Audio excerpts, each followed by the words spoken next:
Hey, kids. You're listening to the internet's wettest podcast about video games, consoles, and pancakes. The SML Podcast.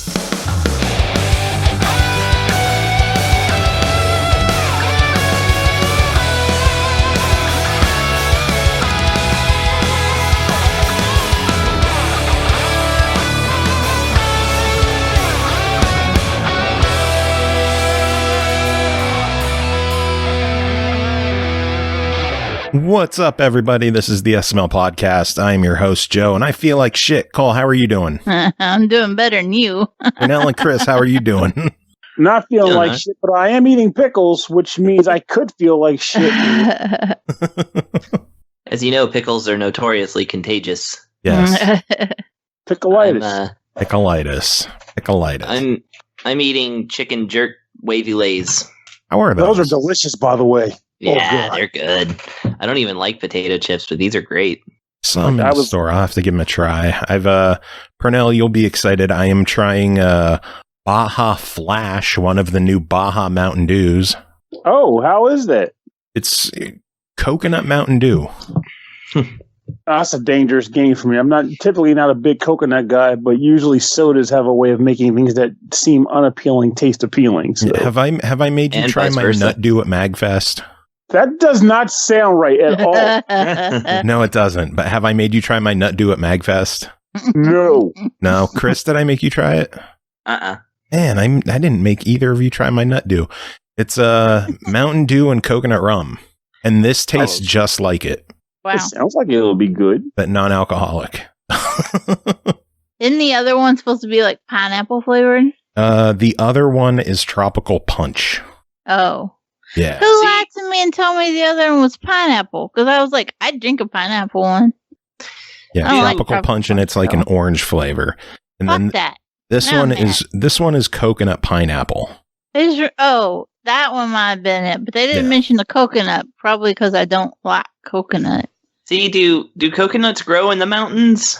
No. They grow in the Bar Hills. They grow in our hearts. That's what they only grow on the shoreline of Animal Crossing. Yes. And man, are they worth money. They pump them in when they pump in the sunshine. They pump us in some coconuts too. Also, speaking of Animal Crossing, I thought it was pretty funny that I was reading a group of things today where people were complaining about how Nintendo is failing Animal Crossing. And it kind of made me chuckle a little. I was like, Animal Crossing is a game that you paid for one time, and they continue to update it for a frigging year. Like, they just kept doing new holidays. And I think they still even recycle the stuff that they added later. So it's like, it'll come back later if you want to do it again. It's like, you got a pretty sweet setup there for a game that you paid one dime for and just got free content updates for a year. Let it go. Like Animal Crossing, to me, I always felt like that game, if you can play it beyond, like if you're playing consistently and you can play it beyond a year, you're a magical being, because I don't see that much content. I don't see enough content to get me through a year, let alone like more than 1 year. And people are like, I put like 500 hours in. What a waste. Could they stop updating it now? Like, what? You should see, like, my sister's village. She spent ridiculous amounts of time, like, laying everything out perfectly, getting pathways and, lighting everything and she went overboard on her town, and it looks fantastic. It's amazing what some people could do with it.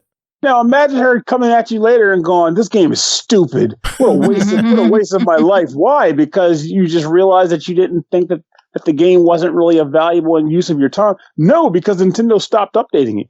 What? No, that's the worst reasoning I've ever heard in my life. No. But this is the kind of stuff people are bringing up, and it floors me. It floors me. People still play the original Animal Crossing on GameCube, some people. Yeah, I think about when I think of Animal Crossing, I feel like the GameCube one was still probably the best one for like content that you can kind of carry forward, because it's going to sound dumb, but I thought the idea of unlocking like video game carts to then play with people who visit the island and yourself, that to me was a great idea. Like, Those NES games in Animal Crossing were pretty awesome. It's a bummer they didn't do that in future releases, but they had the Virtual Console that they had to push. And the thing about it, even with Virtual Console, I think they technically still could do it, because the ability to play games with people that visit your island, I think, just makes so much sense. Because right now, if a person visits your island, they're just looking at your shit, but they can't pick half the crap up because it's probably locked down or something. So they really are just walking around going, oh, wow, it's a nice town. Like, okay, that's great, but you want to do something? Like what? Nothing, because Nintendo gives us nothing to do when people visit our towns. Like, that, to me, should be like their major update for content. You like, can get shells together. Ah, God, I could do anything. I'd rather do anything else. Anything else. You can watch stars together. I take that back. I rather get shells together. Like, it's just catch fish, go swimming. It's like, hit each other with your net. Games. You could do like Marco Polo in the water. Like, even something as simple as that could be fun if they gave it the time. And it's just like, no, we don't want to do that. We want to just the fun, the time, and the fun is what we spent with each other. Like, fuck that. No, give me a game. One day someone's going to rip off Animal Crossing with proper online, and it's going to blow everybody away. I'm surprised. In a sense, I feel like it almost already has. Stardew Valley probably comes fairly close. Is that online? Yeah, it has online.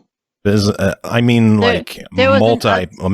multiplayer. Well, not massively multiplayer. I think you can have up to 4 people visiting your farm. Talking like, remember, they had Animal Crossing City Folk where you could go into the city and, like, I would love to see a living city that... Well, you got to remember, though, how much, like, as far as like Animal Crossing, the new one goes, I think you can have as mostly 8 people in your town, right? Now, with 8 people in your town, unable to do anything, I feel like Stardew Valley bringing you 4 with tons of shit to do within the context of the game, I'd rather have that than 8 people doing nothing. So you can't even do anything if you join somebody in Animal Crossing? Well, the thing about it is, it's not that you can't do anything, it's just, so the game in Animal Crossing is basically collecting stuff. In one way or another, you're collecting stuff. Or you're maybe talking to your residents. So if you go to someone else's town, all you can really do are a few things. You can buy what's in their store. You can collect items that are on their island. So it's basically what you do on your island, just on theirs. So not particularly great. Sometimes there's events where they say you might be like a bunny who shows up and says, hey, dig up some eggs and trade them in for stuff that you can collect. Let's not talk about the eggs. That thing was horrible. Oh my God, the fucking all the games eggs. In some way or some weird variation of that, whether you're digging up something or shaking something out of a tree. But it's all busy work meant to collect more things. But it's technically a concept where you're only doing the same stuff on someone else's island to collect more stuff. But if there was like an actual game behind it, as in like an actual thing where you collectively got together and played it, and it was something that you really couldn't do unless your friends were with you playing a game, I think that would be freaking great. And that would really expand on what that game can do. But for whatever reason, Nintendo's committed to just saying, hey, go buy a new pair of pants at that guy's town and then go home. Like, they should find a way to online integrate. Stuff is, Nintendo's online stuff is just bad. well, here's the thing, though. Nintendo's online is bad, but they get some of the game stuff right. It's just the online component is bad. It's like, for example, like before Mario Party developed online, people were like, Mario Party would be perfect online. Why can't I go online with it? Like, that would be the bad thing, like that you couldn't even do it, or that the connections were bad. But the game works online if you can get it there. Animal Crossing, they just fucked it across the board. It's like, not only is the online problematic at times, but then when you get it going, there's nothing to do. Like, there's nothing to really say. Like, during the pandemic, it was great because, like, I need to talk to my friends and hang out, and really I couldn't go anywhere. So it was like, it's great that I can just do it in this game. But now that I can actually go see them again or play other games with them, it's lost that luster, lost that magic for me. So I don't know. And I'm sure someone's listening to this right now is like, fuck you, I got 255 items in my catalog. I had a great time. And I get it. I totally get that. I mean, I said earlier, the game's a collectathon, but it could have been more. It should have been more. And after this many iterations of Animal Crossing, something that they put in the first game that never came back. Come on, man. Put a fucking checkers board. You can buy board games at the shop, but you can't play them. It just irks me. Like, they're just like missing the beat. Well, it's all about the time you spend with your friends. I would have played time with my friends playing games within a game. It's just kind of logical. They need to find a way to integrate some of their other games into Animal Crossing, like integrate the NES and SNES online lineup into Animal Crossing. Find a way to integrate parts of Clubhouse games. Fuck, take the groups that do, like, say, WarioWare and stuff, or Mario Party, and just have them develop like a few mini games that exist in that game, like that you can buy at the store and play. So, like, it doesn't even have to be we're playing NES games, but on here, I mean, it could be like these like little, like, laid back, not too complex, but fun enough you'll want to keep playing them games that you're playing in Animal Crossing. Take the Clubhouse games and put them in Animal Crossing. It's like the 3DS did a couple of games. You talking about New Leaf? Yeah. You could go to an island and play games with, like, some people, but they weren't very fun. But it was at least on the right track. I agree. Like, that would be the right track for sure. And, like, I think this one had one island like that, where it was, you went to this one island, it was like a little maze on the island, like, run around and collect some things before time runs out. I'm like, I mean, maybe hide and go seek would have been fun. I don't know, and I'm sure people might have been playing it, but it was like them making the game. It's like, hey, you hide and I'll find you. And if I find you, I win. What do you win? Just one. How do you know I won? I'll tell you. I feel like I've lost because I'm sick and we fucking spend 10 minutes talking about Animal Crossing. That's why we love you, Joe. You knew this was going to happen. I know. We should get to reviews, though. We have reviews. We do, but at least all of them will be fairly short reviews, I think. Well, we'll find out. First game to talk about is called Strange Brigade, developed and published by Rebellion, released June 15th on the Switch for $34.99. Will you answer the call to adventure, erased from history and buried in a nameless tomb for 4,000 years? Sateki, the Witch Queen, has risen once again. Only one troop of heroes can stand against Sateki and her army of mummified monstrosities, the Strange Brigade. Pernell, tell us about your time with Strange Brigade. Strange Brigade is a game that I didn't know really what to expect coming into it. Like, I saw the Nintendo Direct where they talked about it being a game on the system, and I guess I assumed it'd be like a shooter, but what kind of shooter was more like it? So going into this, I actually came away pleasantly surprised in the sense that it's not a game that is overly complex or technical. It's meant to be, I consider it to be dumb fun, is the best way to put it. So what is Strange Brigade the game exactly? Well, I perceive it as being a game that takes place probably in like the 1930s or something. A fake 1930s, obviously. And you are a team of quote-unquote heroes called the actual Strange Brigade. There are actual tales written about you. There are comic books written about them, which is something you know only because there's collectibles in the game that are like books about them. And it tells their exploits or whatever. So it's 4 members, and they are going to this particular island to find out what happened to, well, I'm not going to go there because Joe basically described that, what it leads to, which is like you're trying to put this witch queen back in her tomb or whatever. But they go to take care of this queen on this island, and it works in the form of like a multiplayer, a third-person shooter, though it doesn't have to be multiplayer. You can play it by yourself.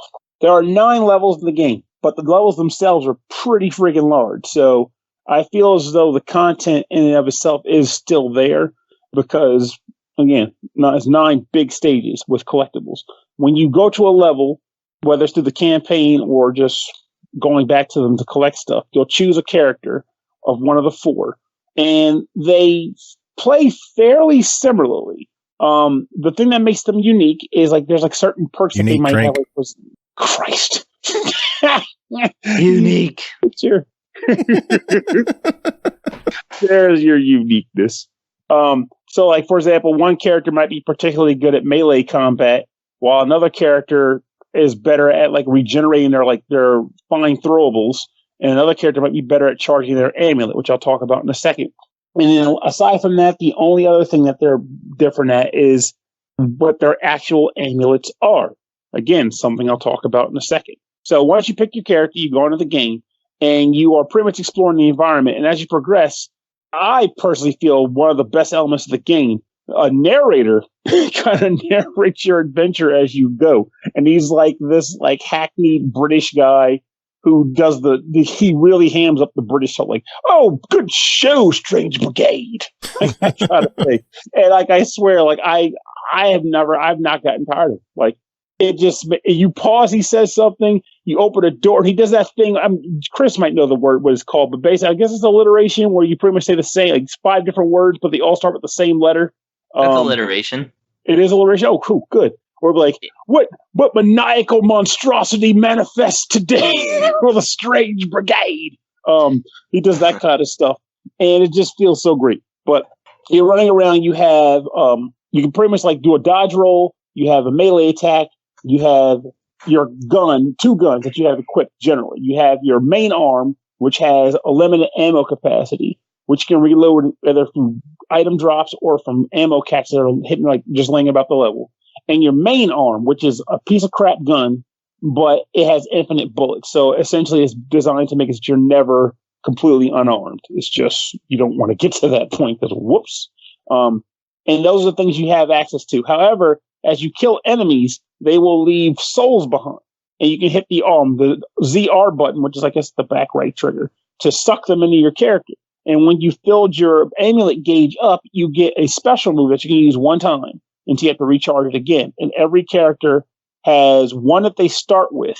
But then as you collect collectibles in the game, you can buy up to 3 other ones per character, which they can only have equipped one at a time on a level. So what I mean by collectibles is that hidden throughout each level, there are generally about 6 or so like hidden tombs. And the tombs have treasures in them, but you have to unlock them by solving a quick little snippet puzzle that they have strewn about the level. And if you can knock it out, boom, you can get the tomb, get the collectible. And if you can fill 1 page worth of collectibles, each page having 4 items on it, you can get access to a point to spend to unlock a new relic. You're also collecting a stupid amount of money as you play through the levels as well. And then, I suppose, like dialogue and like booklets and stuff. At the end of the level, you're generally going to be faced with a boss fight. The boss fights can be pretty ridiculous or elaborate or just a swarm of enemies. But ultimately, they all involve you going to town and just pretty much defeating the enemy. And when you're done, you'll get rated on your performance on the stage. They'll rate you on how much money you got, how many of the collectibles you found. And then you'll move on back to the main hub. If you go to the next stage, you can spend money you earn to unlock new guns, new fine throwables, basically projectiles. I just like calling them fine throwables. And also worth noting, they don't have a quantity, so you don't collect them as you run. It's just every time you use one, it charges back up so you can use it again. So it's kind of nice in that, on one hand, you can't just like spam a grenade, but on the other hand, since it's one and then charge, you really don't want to hoard them because you can't. So it kind of incentivizes you to use them when you got them because you're just going to wait out to get more. Yeah. So I think that's pretty cool. Also, aside from just the normal campaign mode, there's also score attack and horde modes, which I think are pretty good. Like, that's the concept that doesn't really drag me in too much. But if you're the type of person that has like a friend group that wants to actually go in and go for high scores and the like, and just kind of hang out together and play, they're great for that. And honestly, for all I know, maybe you can even unlock stuff through those. I honestly have no idea. I stuck with the campaign with my time in the game because that's where I'm a Viking, is campaigns. All in all, the only real gripes I had about this game are as follows. One, this is hardly really a gripe. This is just me being me. I was playing it on the handheld mode exclusively. I don't think this is a game that's generally, like, it was originally designed on consoles and also with like PCs in mind. So even though it looks fine and plays fine in handheld mode, it's harder to spot certain things. There was one area where you shoot like these 3 blue orbs on the walls to unlock a door.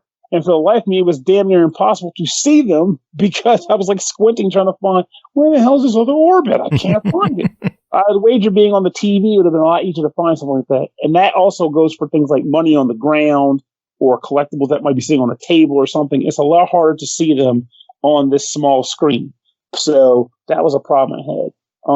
And also, I guess, of course, like aiming at certain enemies was a little bit of annoyance, but I got better at that as the game progressed. So I'm not going to really chalk it down for that. And the only other thing, which is, again, this is me probably, is when you use the melee attack, the camera zooms in on the guy, almost like a wham bam sort of thing, like, oh boy, impactful. But I feel like it throws me off if I'm like in the middle of a skirmish and I'm like fighting dudes and I'm like, okay, I gotta just push them off me, do the melee attack, and the camera zooms in on my fist. Like, I don't really need to do that because now it's going to zoom back up. I got to get my bearings again to run away or do what I'm going to do. Don't zoom in. And if there's a feature in the opposite that lets me turn it off, by all means, let me know and I'll start using it. But I didn't see it, so I was stuck dealing with it, and I hated that. With that aside, I honestly think this is a good game to play. I enjoyed it by myself. It would be enjoyable with friends because when you put people in the game, it increases the enemy counts. And it also kind of, as a whole, like Left 4 Dead sort of element where if someone dies, you can pull them out of a sarcophagus. It's kind of nice. So there's a bit that can be done with that just for like a fun element. And of course, by having multiple people in the game, you can see how the player synergies are interacting as far as like the ambulance equipment and things like that. So honestly, I'm happy with this game. I think it's worth a person's time. It is a good, just hang out and play some stupid, third-person shooting game. It's not too complex. And it's just fun enough for like a good couple afternoons of just hanging out with your friends. Nice. So $34.99. What do you think of Strange Brigade? I honestly think it's a decent buy. I think it's worth it. Cool. Works for me. Pip, pip, good show. I was waiting for something there. Next game to talk about is Alex Kidd in Miracle World DX, developed by Jankenteam, published by Merge Games, released June 22nd on Xbox One, Switch, PS4, and PC for $19.99. A legend returns in stunning new detail with Alex Kidd in Miracle World DX. Fire up your power bracelet and relive a platforming classic alongside new modes, levels, and features. Chris, tell us about your time with Alex Kidd in Miracle World DX. Okay, so Alex Kidd Mineral Well. I was gonna say Mineral World. This is a remake of a Sega Master System game from I don't know, the late 90s? No. It's very much the 80s. So it basically Alex Kidd was like kind of like Sega's I don't know if you would say pre-Sonic, but maybe like pre-Sonic sort of set to be the mascot, the monkey boy who would be king. It's very, very old. And of course with it comes some of the trappings of olden games, but so this is a platformer that involves the titular character, who is a boy who is also a monkey. He's got like the big monkey ears and like a tail. And the quest is basically to like rescue people who have been turned to stone by the evil King Janken or something, or General Janken or something like that. And you basically, you platform and go in different directions. It's interesting because instead of being like the typical platformer that goes left first, this one goes down first. And it's kind of like the old school Mario. You can't track back. You can only go forward, kind of thing. And you can like, some blocks are breakable. Some blocks have stuff in them. And usually you kind of have a choice, like, because if you go to like get this one block that has something in it, you might not be able to get to the other one in time.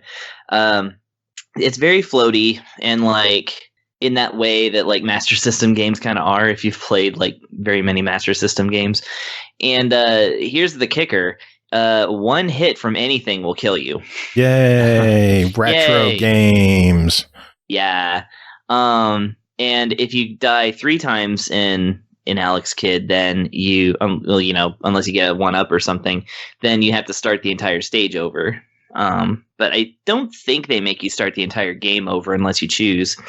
So what they've done with the Alex Kidd in Miracle World DX is they took the exact game and kind of painted over it with like brand new graphics and brand new music and all this other stuff.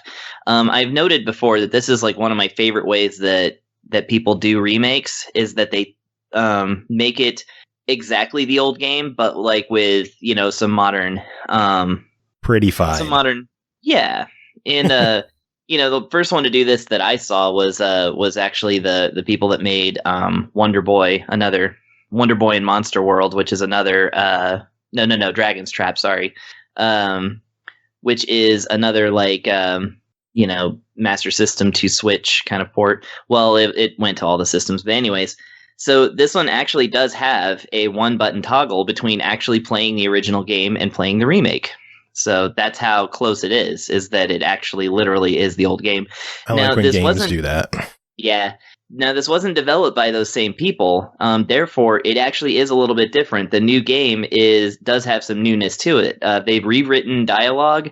They actually added in different things that, like button indicators and like kind of quality of life improvements that even are in the original game. They have a classic mode, which is locked away for new players. So I think that probably is just a 1-by-1 recreation of the old game. But, the new game, like, nothing gets in the way. It's just better.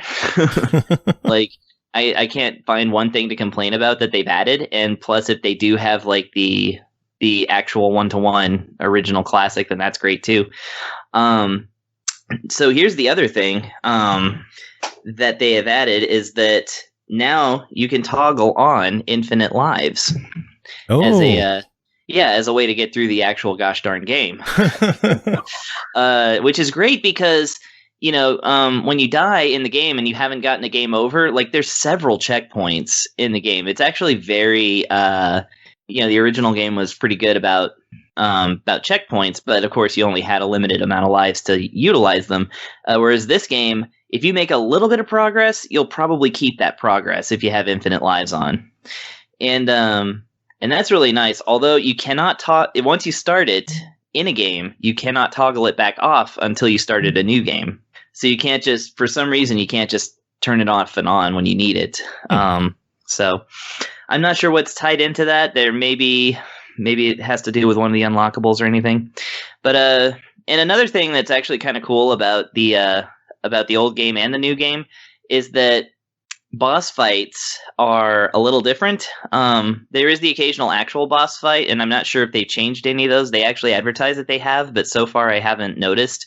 But what happens is that when you're going through, sometimes one of General Janken's minions will come by to challenge you to Janken, which is we know in the States as rock, paper, scissors. So you actually have to win at first 2 out of 3, and then later on it gets a little bit more involved. And the cool thing is that at least for the first few bosses, I think it's actually predictable. So if you lose, you could just go back in and know what they're going to do.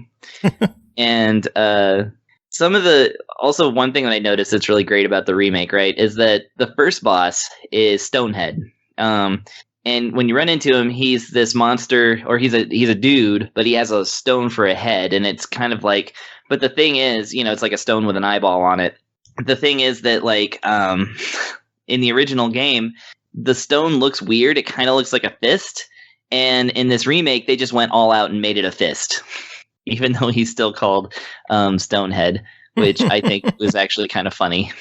Like, they just literally drew on, like, the fingers and fingernails and stuff instead of just being a bad-looking rock. So I feel like they kind of approached some aspects of the remake with the humor that was always in the series, because it's a humorous game.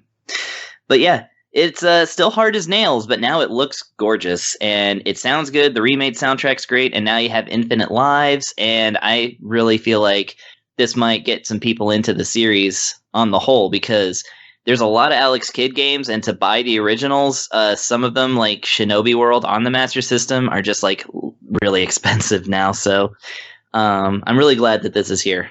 Nice. Well, it is $20. So what are your thoughts on Alex Kidd in Miracle World DX?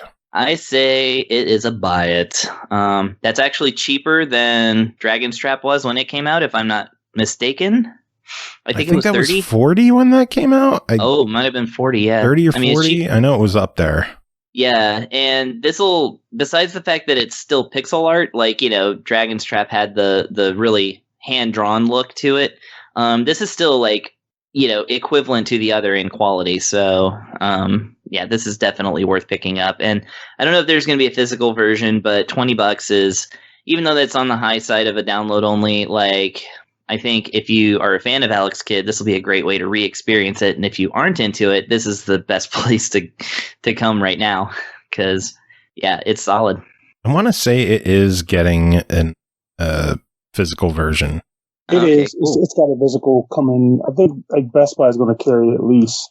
It looks like GameStop has it. $30 for the physical, $35 on the Switch because of course. Well, of course. All right. Well, in that case, if you want to get that physical one, then hop on that. But yeah, this is worth your time and or money. Carnage saying Xbox version probably shafted for physical. Nope, it is available on Xbox physically. Just be prepared to suffer because fuck. All right, well, next game to talk about is called Empire of Angels 4, developed by SoftStar Entertainment and eastasiasoft, published by eastasiasoft, released June 23rd on Xbox One, Switch, and PS4 for $19.99. For the first time since the series began in 1993, oh, my back hurts. Empire of Angels arrives on console as the latest entry in the storied tactical RPG franchise. This updated edition of Empire of Angels 4 features lush 3D graphics, strategic turn-based combat, and a huge cast of gorgeous female characters. Pernell, tell us about your time with Empire of Angels 4. Well, this is one game you will not suffer through because the difficulty is not extremely high. But it is fun. I will give it that. So Empire of Angels is a game that takes place in a world that I guess the word angels exists because there are no men here. This world is devoid of men and procreation is a mystery to everyone. However, what is not a mystery to everyone is tactical gameplay. It exists in a world where you're pretty much controlling a group of women who are dealing with something called, I guess, like the Namtar illness, where they basically describe it as just like an illness that makes people lose their freaking minds and attack and kill other humans. So the Berserker virus, basically. And you are tasked with, basically starts out with you and your friend being a part of a force that's meant to liberate and like pretty much like take care of people who succumb to the illness. But then eventually it opens up more because you come across a person who is capable of purifying and healing those people, which expands the story and eventually leads you down like an interesting little rabbit hole. But as far as gameplay goes, it's done in a streamlined way where it avoids any real sense of complexity that will prevent you from like, having issues of analysis paralysis and things of that nature. Progression is very linear. Like you go from node to node as you complete objectives on the map. And then when you go to the next node and you enter it, you go into like a story sequence, which then opens up and leads to a battle. Battle allows you to lay out a series of characters, usually up to like 6 or 7 on the map at a time, which I honestly appreciate. I like when games get you use large numbers of people from your army, because if you're going to give me a bunch of people, I should better use as many as freaking possible. Don't scale it back. And you are then send them out into combat. Every character generally has like 2 or so abilities equipped at a time. And unlike a lot of these games, every ability uses MP points, even your basic attack. However, with that in mind, you also regenerate MP every round too. So for the most part, you almost never find yourself in a situation where you can't even use your basic attack. I've really never experienced it. But it still is the fact that it does take up MP. And when you come across an enemy, you run up on them, you can use your special attacks on them, or you can use your normal attacks.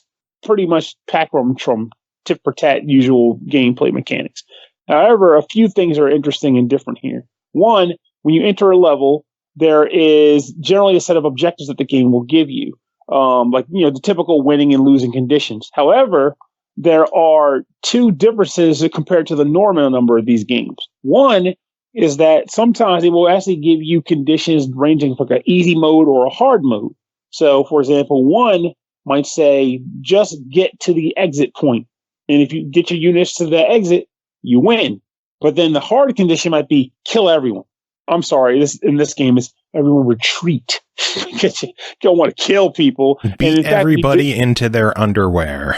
Literally. I was about to say, and the funny thing is when you take all their HP down, they get naked and run away in shame, which is kind of funny. And the other condition would be like reward conditions. So Like it'll tell you like basically unlock all the treasure chests or beat all the win the battle within a certain number of rounds. That's typically the norm. Those are the normals, and there's occasional like ones that are conditional for that map. And if you can complete all those things, it generally results in you getting greater rewards at the end of the battle. Those rewards being like documentation that gives you like a little bit of a backstory on a character in the game. It could be more merit points and money. What the hell is a merit point? Well, I'll tell you. At the end of a battle, every character that participates in the battle gets experience points. You don't get experience per attacking, so it's kind of nice in that you don't have to do the Fire Emblem thing where you like kind of make weak people attack strong guys in hopes that they'll get a level up or whatever. It's just win the battle, everybody gets juiced. And in addition to that, you also will get like points that go to like a shared pool. Because again, since individual characters don't level up individually, they also don't level up their classes individually. Instead, there's that shared pool, and when it maxes out and ranks up, you will then be able to advance every character in your party to a new class. Classes being tier-based. So it starts out just being like the starting condition would be like, a cleric, a fighter, and an archer. And any party member can be any of those things. But then after that, so you get to rank 2, now all those tiers can advance to up to four different classes. And then you have to choose which of those classes you want to advance your characters to. And again, all of them can advance to pretty much all of the classes. Though I came across like maybe 1 or 2 characters that had unique classes kind of slipped in there that you kind of just have to spot. And when you decide to upgrade the class, you just spend some money. Boom, bada bing, they update their stats. They get a new skill or 2. And that is that. And they also always keep the skills kind of light. Like you won't have like 5 skills to use. It's just you'll have like 2 skills. Then when you class up, you'll have 2 completely different skills you didn't have before. Or you might have 3 skills you didn't have before. But it's never like, I got 10 skills. What do I use? No, keep it simple, stupid.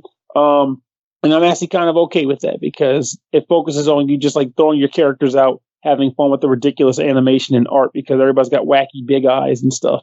And nothing, even though the story is serious, nothing on the battlefield actually is.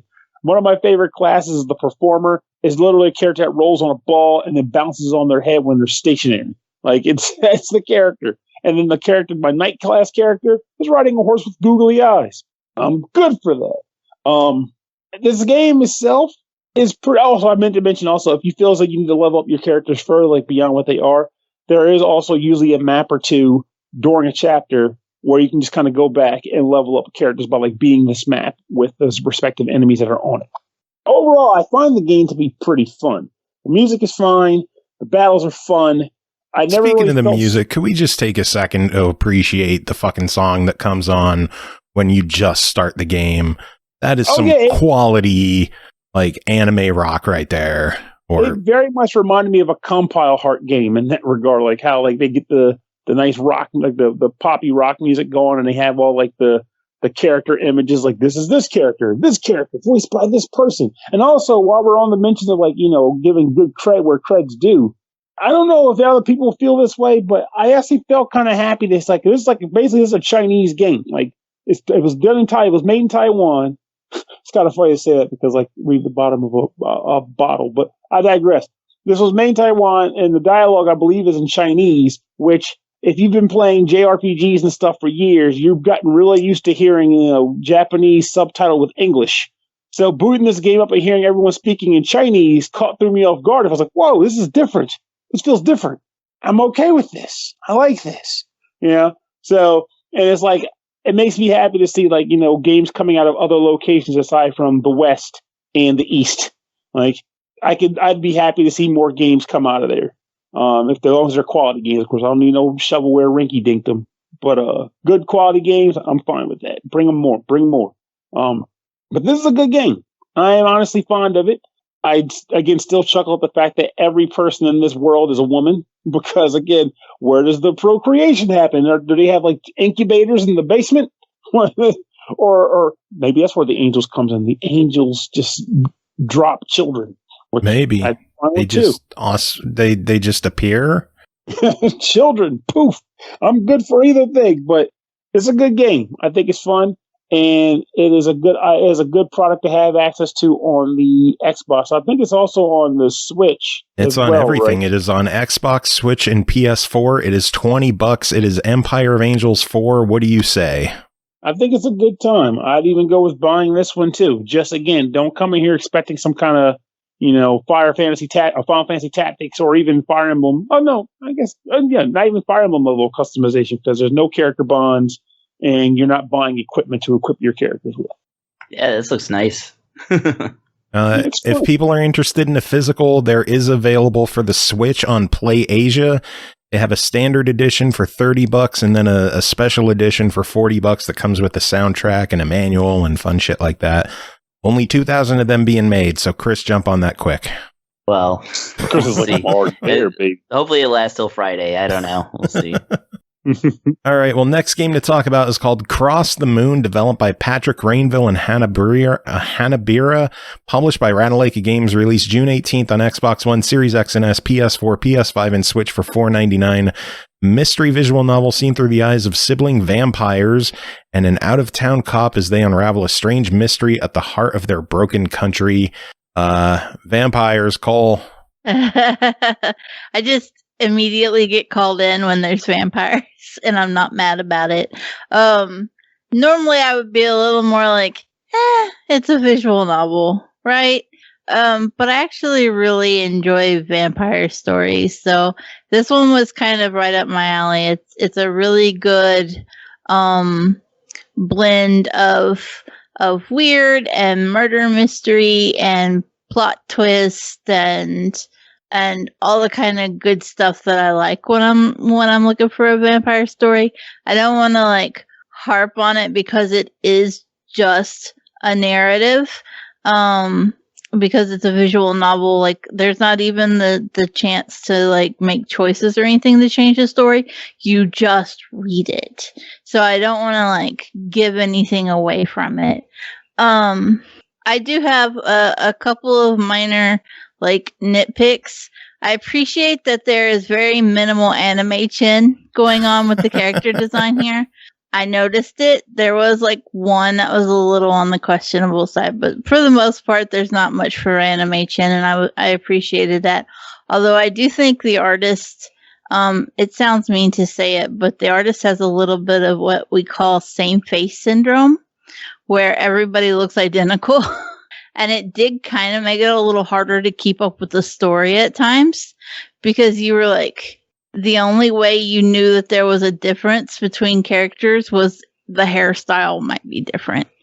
Because there's no colors for the characters, they're all this very generic, inoffensive, grayish ink wash kind of color. So there's not anything as far as identifying information goes visually with them other than their hair, their clothes, or minor details on the face. But all of their face shape and facial features are so similar that sometimes you can really lose the characters. That's just an artsy nitpick. The actual setting for the story is a fictional metropolis called L'Amour. I hope I pronounced that right. I don't know because there's no voice acting here. There's not even the occasional or whatever that you sometimes get with visual novels where they'll interject the little gasps or a hee or something. Yeah. There's nothing. No, but there are 100,000 words of text. There's a lot to read. There's a lot of reading in this. Which I'm actually really on board for. I will say the achievements are tied to finding these collectibles that are in the game. If it weren't for tutorial videos on YouTube, I don't know how anybody found this shit. There's no indication of, oh, hey, you should press B now to collect this. It's just, if you're just playing the game and don't know that they're there and don't know that that's what you're supposed to collect, you're going to play it a lot without getting any of the achievements. Because at least half of them are tied to those collectibles that you have no indication exist. Because for all the rest of the game, there are no choices, there are no buttons, there's no interaction. It's just sit back and read.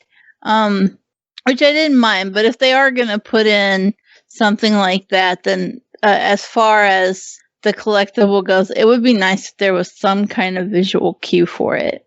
I get the element of like wanting to make something an Easter egg or a hidden collectible, but man, not even just any kind of visual indicator at all that you should be interacting. If there were other interactions in the game, I wouldn't mind it so much, right? But if you've gone to the point where these collectibles start popping up and you've just been reading along because that's what the game wants you to do, then you have no idea that, all of a sudden now I could press a button. So that's really my biggest beef, is that I just wish there had been some kind of visual indicator for those. But otherwise, I really liked the story. I thought they did a good job of like writing a narrative that was interesting and a really cool concept, but didn't rely on a lot of the common visual novel or paranormal romance tropes that we typically see. There is a little bit of romance going on with some of the characters, but overall it was just like, no, this is a really cool murder mystery type of story, and it's set in this world where humans and vampires coexist, and good luck from there. And I was really on board with it, but like I said, just a visual indicator for the collectible would have been nice. Otherwise, it was great. Cool. Pernell, did you get to dabble with this one at all? Sadly, I did not, because as dumb as it may sound, I kind of got hooked on the Empire of Angels. You can 1K it in 5 minutes. Oh, of course you can. Of course you can, because it's a Ratalaika visual novel. But I do think you should at least pay a little attention to the story, because it is a good one. One of my other favorite things about it is that there are these really cool scenes for the different environments, and it's not a hand-drawn environment for these scenes the same way that the character models are. On one hand, like they're better on their own elements, but when they're together, they still kind of work because they're different enough that like they contrast in a way, and it still kind of works. But I like the way they've done the visuals for the backgrounds and stuff, because you can kind of tell that they're just like photographs of areas that have a color filter over them, but they really work to set the tone and help move the story along. So I says thought there's over 1,000 photographs. Yeah, they did really good. There's a couple instances where like there's a couple instances where like they kind of like, you can tell they took a photo and put a negative filter on it and then put a color filter on it, and you're like, that's not as good one. But some of them have some really cool effects to them, and I really like them from an artistic point. Well, $5. What do you say? $5. I think it's a good one. I give it a buy it. Cool. Yeah. All right, moving on. Next game to talk about is Shapes.io and the Puzzle DLC. Developed by Tobias Springer, published by Tobias Springer and Doyoyo Games. Puzzle DLC released June 22nd on Steam for Shapes.io for $4.99. Shapes.io is available for $6.99. Solve the puzzles by creating the given shapes, but space and buildings are limited. There are no resources, and you only get a given amount of shape types and colors to work with. Chris, I know this one looked really confusing. Were you able to put the pieces together? Yeah, it's gotta. I'll let you finish. Either your voice changed or somebody else is laughing now. I paid Pernell to do it. Yeah, I know. I hired him. It's funny though, because it lined up perfectly, because I'm seeing your webcam on delay. And so you were laughing, but it was Pernell's voice. Nice. It was great. Anyway, okay, Shapes.io and the Puzzle DLC. What is this? Okay, so this is a kind of minimalist factory game. And yeah, it looked confusing too to me. I couldn't really tell what was going on, but it has a good tutorial. So, kind of teaches you how to use all the different things. So basically what it is there's a things kind of occur on this grid. There's different clusters of different shapes and colors, and there is a thing in the middle with a shape on it, and it says how many you need. Now, the idea is to use all the tools that you have in order to get material of the right shape and color from one of those clusters to that center in order to meet the demand. Now, you can draw there's the things that you start off with are just simple tubes, and eventually there's one where you need a shape that's half of a square, and the shapes that are around are squares, so they give you a tool that cuts the squares in half, and then you can build tubes going from there to the I guess they're kind of more like conveyor belts. I don't know, they're abstract shapes. So eventually they start introducing color, where you have to color certain pieces. They introduce complex pieces where it's this kind of shape that involves a quarter of this shape and this shape and this shape, and you have to kind of build all the pieces necessary to get that shape going. It really feels a little bit like how people build and modify circuit boards and things like that, running lines and doing certain things. I don't know how to do it myself, so I can't describe it very well, but it has that. It has that very focus on doing it right and doing it efficiently, because sometimes those numbers get real big, and if you don't do it efficiently, then you're just going to sit there and wait for an hour for the thing to fill up. Now, the thing about this game, unlike some other games that are similar, it's very low pressure. There's no timer. There's no enemies. There's no failure. It's just, if you make a huge mess of things, you can undo anything that you've done. You just right click on whatever you've if you click on the same tool that you just put down, and then right click on the tool that you put down, and it goes away. It's that simple. And as you progress through the stages, it actually retains the some of the stuff that you've built. So you kind of you don't have to start over from scratch every time you do a new thing. And eventually, I guess, I haven't done this yet, but they eventually kind of introduced this sort of, not really an endless mode, but just these really expansive maps that, some people have taken to building really elaborate things. I was reading in the Steam comments that somebody was like, I think I can actually build a computer inside this game. Jesus. So yeah, it's one of those things where it's just this kind of cool tinkery thing. And then, some people are taking it to the next level.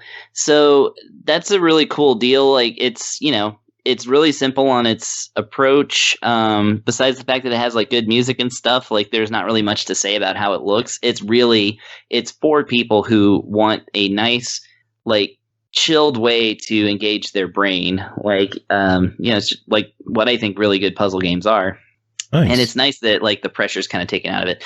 Okay, so the puzzle DLC introduces a whole bunch of pre-made puzzles that are much smaller in scale and much simpler to use, but they do ask that you at least complete level 12 of the main game before you start, because they're going to have you using tools that the tutorials will teach you how to use, but the puzzle section is not going to teach you how to use them. They're just going to give them to you and expect that you know how to use them. And yeah, those are pretty good. I burned through a few of them. It's some of them are really small. Some of them get much more elaborate. It's like anything. It starts off with little, 8x8 or whatever, and then grows into just this giant thing that you'll spend a lot of time trying to make. Now, here's the other cool thing about it is that they have community-made, user-made puzzles, and they allow you to make your own.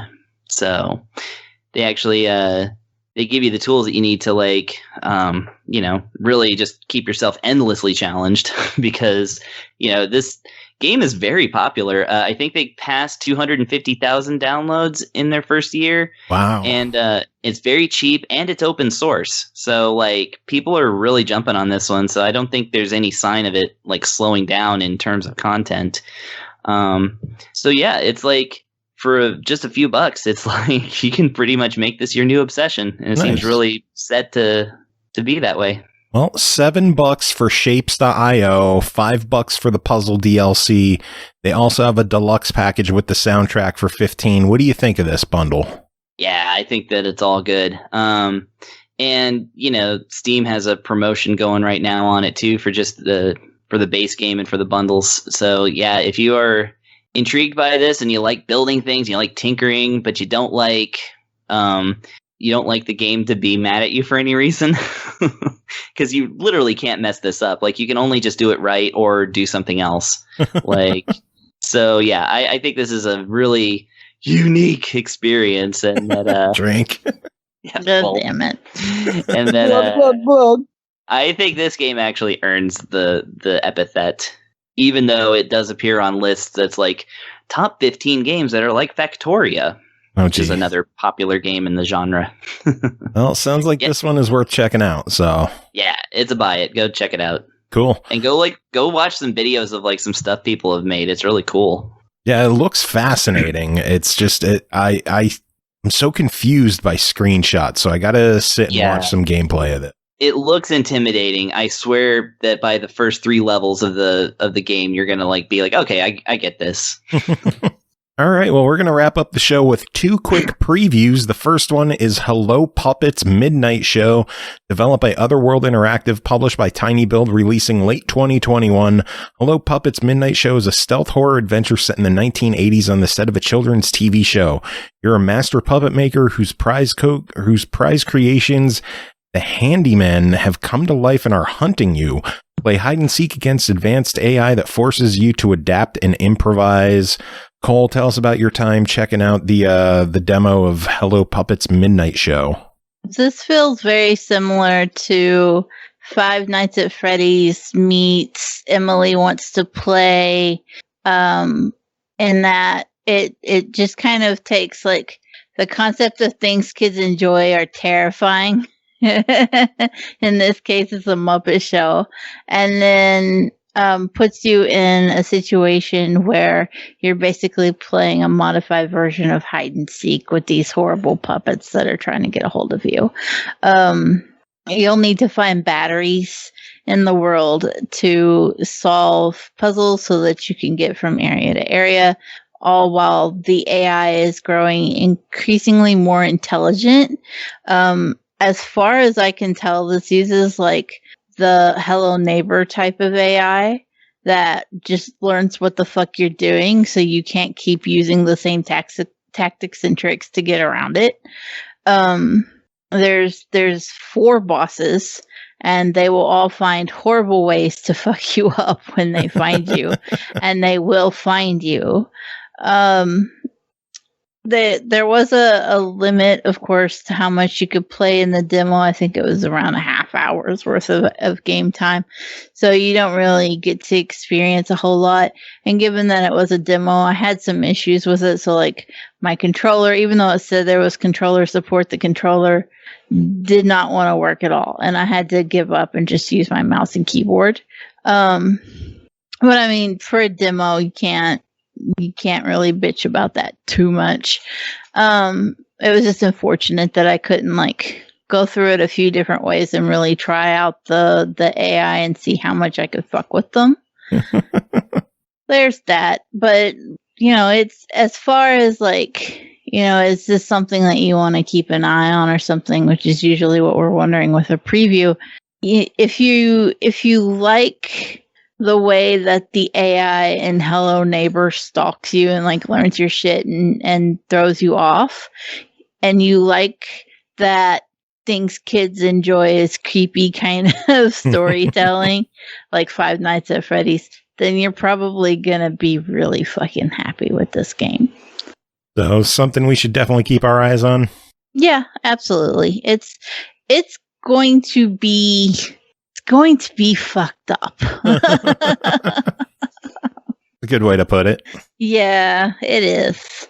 All right, well, we got one final preview to talk about. That is called Fantasy Network, developed and published by Raven Travel Studios, releasing sometime this year on Steam. Fantasy Network is a Metroidvania game with a social media twist, a socialvania. Explore the colorful world of Halua and chat to hand-drawn, larger-than-life characters to discover a story that runs deeper than it may seem. Chris, tell us about your time with the demo for Fantasy Network. Okay, well, yeah, it's got a strange setting. Due to some event that is sort of revealed, like, by talking to some people, most old people are gone, and so culture is basically run by young people. And so the president of the world, quote unquote, like, effectively, is like, by the way, I'm getting kind of old now. He has, like, a light beard now. And he's like, I'm getting old, so I'm retiring. And if you want to be the next president, then you have to complete like 5 talent contests and, you know, whatever. And so you play as a character. You either create one or choose a template, a pre-made like character. And then, yeah, you basically are tasked with becoming the next president because somebody kidnaps your mom. And they're like, yeah, when you become president, we'll return her. I don't know. It's odd. And so you go around, and the demo has one of the talent contests that you can actually do, but that does not mean it's light on content. So basically, you can walk around this town, and it's a side scroller like platformer. It really reminds me a lot, actually, and I just mentioned this game before, but the remake of Wonder Boy: The Dragon's Trap, that actually it seems to be like that kind of style, except that everything's like the backgrounds are like this kind of cel shaded 3D, and they look really good, like especially the lighting. I actually really like the look of this game, and you know, you go around and talk to people, and very quickly, you have a phone that you get some apps for, and that has its own like little menu. And as you talk to people, you friend them on your like social medias and stuff, and have discussions about like different topics that you know, if you interact with like a movie poster, then that movie poster gets added to your social app, and you can like talk about that, and you know, replies just happen like automatically and stuff. And this is all to kind of collect a bunch of friends and I guess gain a lot of, you know, become an influencer essentially. The real practical benefit of this is not immediately apparent. They do tell you that it will unlock more stuff and like get you more things as you go along the game. But yeah, you go to do the cooking contest, which you can start by doing which is the first, I guess, talent thing. And you can start by like going in and doing a tutorial round, but to actually do the real round, you require a MacGuffin, and not an egg McMuffin, but just a crocodile egg is what the object is. So they're like, well, you might try the local platforming section over there where there's a crocodile. And so, of course, you go through a very, very large platforming section where, you know, you fight enemies like straight up like sword and shield style, and they drop coins, which you can use to purchase better equipment, both like aesthetic stuff and like, you know, actual beneficial stuff like a real sword instead of a stick, etc. And yeah, once you get the egg, then you do the cooking contest, and if you win it, then demo's over. Well, it sounds like an interesting little experiment and twist on the genre. What are your thoughts? Is this something we should be keeping our eyes on? Definitely. Well, of course you can. I would say that the download of the it's a nice like meaty demo, so I would definitely say check it out. I enjoy the look of it. The only other game I guess I could compare it to would be Super Epic: The Entertainment Wars, since that one had a kind of a social media aspect to it, in that, you know, you kind of use your phone to play addicting mini games, like your actual phone in real life. Yeah, because they gave you bonus games through QR codes. It's not quite that clever, but Yeah, it is kind of cool that, you have like an app menu on top of your regular items menu, and I didn't really get a good sense of how that's to be implemented in the real game, but it is nice to like read comments and kind of make friends, as it were, which is, something I'm slow to do in real life. So, all right, yeah, I like it. Free demo on Steam. Check it out. That's it for this episode. Made it through fairly quick, fairly painless. I'm going to go and throw up. So everyone have a wonderful night. Anyone have any final words? Don't make sure you place that bucket where it needs to be. Dangerous game when you miss. Also, feel better soon, man. Yeah, feel better soon. That's a gross ending. Feel better soon. You're supposed to insult me. I did. I told you to aim the bucket properly. You should need to be told that. Look at you. There's an insult implied there. Oh, mercy.